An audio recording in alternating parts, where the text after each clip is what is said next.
Hi, my name is Brianna Peters. I'm working with my best friend, Jillian Preddy, on an AICE Media Studies project called My First Love. Our film intro, My First Love, is about a man named David and his ex-girlfriend, Emily. Emily broke up with David, leaving him heartbroken. Emily moves on, but David does not.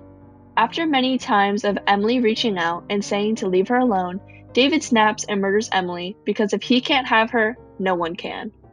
What you see in the intro is the aftermath of the murder of David going to dispose the body. However, you do not see the actual disposal to leave the imagination wandering, and of course, we would answer the burning question in the rest of the film. Our project challenges conventions because most horror movies are full of blood and pop-up scares, yet ours is more psychological horror. There would be pop-ups if we were to continue, but we go against conventions for the time being. We do not have a main character that isn't out of the ordinary, such as a clown or someone who covers their face with a mask. Just a simple person who has a dark hidden secret, kinda like American Psycho, where he's a businessman with a dark secret. We use typical conventions such as darkness when we establish the setting, but it is a horror and thriller, and we would have different conventions than what would normally be expected. Our film represents issues in the United States because women have long been victims of domestic violence. On average, 24 people per minute are victims of rape, physical violence, or stalking by an intimate partner in the United States. 2/3 of female victims of stalking were stalked by a current or former intimate partner. Our film shows that this woman, Emily White, is the victim of stalking that took a turn for the worst.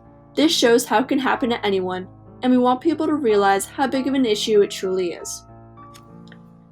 Our product would be advertised with our main character David, and we would have advertisements on social media through Instagram with a target audience of teens and young adults who like to be scared. We would create an Instagram page where we would post teaser trailers of our movies and pictures of our cast. Jillian and I would create teaser trailers and advertise through posters with a theme of missing person. Since we are independent filmmakers, we wouldn't try to make it big like having it streamed on Netflix or Hulu, but instead targeting local audiences in film festivals and friends and family.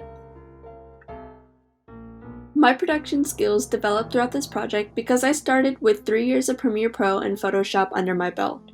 I have done a lot of editing this year and last for my school, and I'm also in the news program at my school, and I have a lot of experience with editing videos.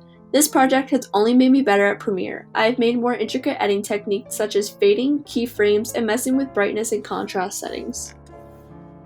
We use Premiere Pro, DJI Phantom 3, iPhone 11, Truthful Out Font, and Photopea. We use Premiere Pro to make our video and import all the clips and use multiple effects within it. We also used a drone to shoot our road footage of the truck driving down the street.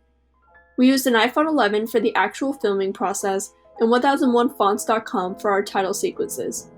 Lastly, we used Photopea for a makeshift Photoshop to create the missing person poster. All in all, our process of creating My First Love was a wonderful learning experience. Even with the bumps along the road, Jillian and I are still really proud of our project and love the final look of it. This project has been very eye-opening for me, and it has made me ponder the thought of going to film school since I really love this process of filmmaking, and I can't wait to produce another film.